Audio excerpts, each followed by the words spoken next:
put the water on cold. Turned off the angle stop in the back. It's in the vertical position, so all the water is off. We'll remove the old 3/8, put on the custom 3/8. So this was what goes into the filter. Screws on here, so we'll screw this down.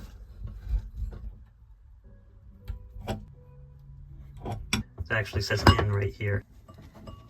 Now there's about 1/10 of an inch protruding. So now there's 1/10 of an inch there as well. The outlet side has a 3/8 inch male connector. And then our original faucet, which we didn't even touch, has a female 3/8. So we will just couple these.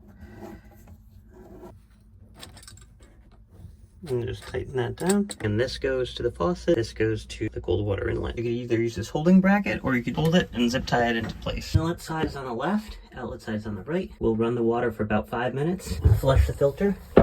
And then we'll replace this every 5,000 gallons or 1 year. If you like this video, please like, comment, and subscribe. Thanks for watching and have a great day.